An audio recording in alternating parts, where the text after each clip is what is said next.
আমাদের যারা আমরা এখন বয়স হয়ে গেছে, কথাও বেশি বলতে পারি না সবসময়, কিন্তু চেষ্টা করছে একটা শক্তি, একটা আপনার বাংলাদেশের যারা 1971 সালে স্বাধীনতার বিরোধিতা করেছিল, তারা 1971-কে এখন আপনার নিচে নামিয়ে দিতে চায়।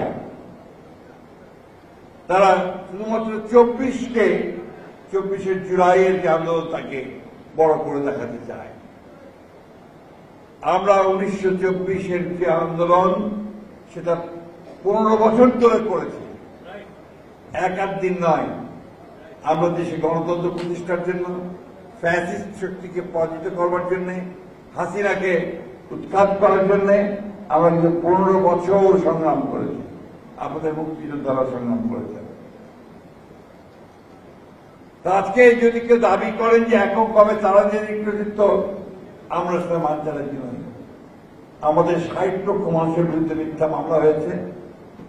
আমাদের দেশের, আমাদের প্রধান পার্টির প্রধান, এই দেশের সবচেয়ে জনপ্রিয় ব্যক্তিত্ব দেশের বেগম খালেদা জিয়াকে 6 বছর কারাগারে থাকতে হয়েছে। সাজা হয়েছিল 10 বছর মিথ্যা মামলায়। আমাদের যত আপনার সিনিয়র নেতৃবৃন্দ আছেন বিএনপির, এমন একজন ব্যক্তি নাই, হাফিজ ভাই সহ সকলে সহ, যাদের এখানে শত শত মামলা ছিল না। আমাদের ভাইয়ের 440টা মামলা ছিল। এই একটা অবস্থার মধ্যে আমরা যুদ্ধ করেছি, সংগ্রাম করেছি। আমাদের ইলিয়াস ভাই সহ 1700 মানুষকে খুন করে দেওয়া হয়েছে, 20,000 মানুষকে খুন করা হয়েছে।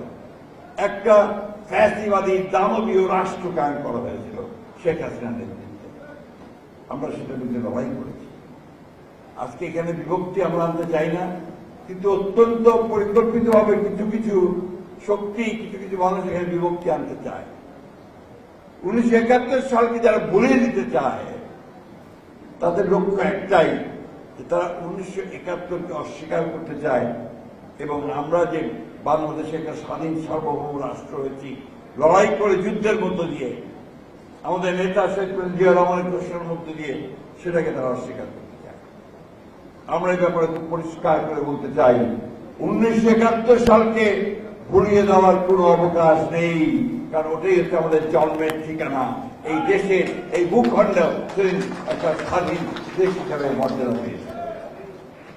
এটা আমাদের মনে রাখতে হবে সবসময়। 1971 হচ্ছে আমাদের অস্তিত্বের কথা, আমাদের পরিচিতির কথা, আমাদের স্বাতন্ত্র্যের কথা। সেই দিন যে ঘোষণা হয়েছিল স্বাধীনতার, সেই ঘোষণা হচ্ছে আমাদের একটা নতুন জাতি হিসেবে আত্মপ্রকাশের কথা।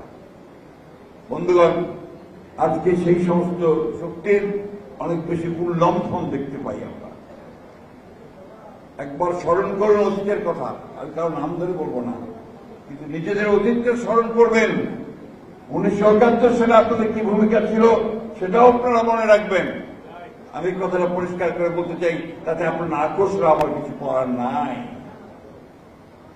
সেদিন আপনারা সেই মুক্তিযুদ্ধকে গোলমাল বলে আখ্যায়িত করেছেন, কিছু দুষ্কৃতিকারীর একটা অভ্যুত্থানের কথা বলে আপনারা চিহ্নিত করার চেষ্টা করেছিলেন, এবং যারা আমাদের হত্যা করছিল তাদের সঙ্গে হাতে হাত মিলিয়ে আপনারা এই দেশের মানুষকে হত্যা করেছিলেন, এবং আমাদের বহু গুণী জ্ঞানী ব্যক্তিকে সেদিন হত্যা করে বদ্ধভূমিতে নিয়ে ফেলে দিয়েছিলেন। আমরা এগুলো ভুলিনি।